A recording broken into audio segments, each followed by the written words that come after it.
Hi hello नमस्कार, मी वृषाली. आज आहे अक्षय तृतीयाचा सण. अक्षय तृतीयाचा सण म्हणजे सकाळी सकाळी आज माझ्या छोट्याशा लेकीने तळावर सुंदरशी रांगोळी काढलेली आहे. ती तर मी तुम्हाला दाखवते आणि छानशी देवपूजा पण केलेली आहे आणि एक छानसा स्वयंपाकसुद्धा केलेला आहे.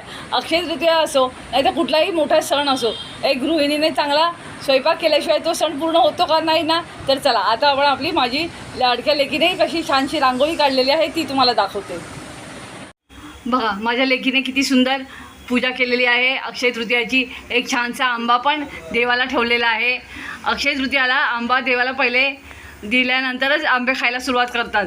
आमच्याकडे तरी असंच आहे, आम्ही तरी पहिले देवाला अक्षय तृतीयाला एक आंबा ठेवतो आणि नंतर आंबे खायला सुरू करतो. तर माझ्या मुली हे बघा माझ्या लेकीने किती सुंदरशी छोटीशी तिला झेपेल अशी रांगोळी काढलेली आहे. फक्त डॉट डॉट काढलेले आहेत पांढरे आणि त्याच्यामध्ये छान छान वेगवेगळे कलर भरलेले आहेत आणि हे फुल काढलेले आहे. आणि बघ ही रांगोळी व्यवस्थित दिसावी यासाठी ती किती प्रयत्न करत आहे. पूर्ण दरवाजा तिने दाबून धरलेला आहे की तिची रांगोळी व्हिडिओमध्ये किती व्यवस्थित यावी, आहे की नाही. लहान मुलांना ना आपण जे शिकवू ना ते बरोबर फॉलो करतात. बघा अक्षय तृतीयाला इतकं बरं वाटलं सकाळी सकाळी उठल्यावर केवढी छान रांगोळी बघून मला. ते बघा दरवाजा बघा ती किती दाबून धरलेला आहे. तिची रांगोळी आपण तर त्याच्या चांगली हो ना. ते एवढ्या लहान वेळात रांगोळी काढ तिच्या वयापेक्षा तरी खरंच सुंदर आहे असं मला वाटतं.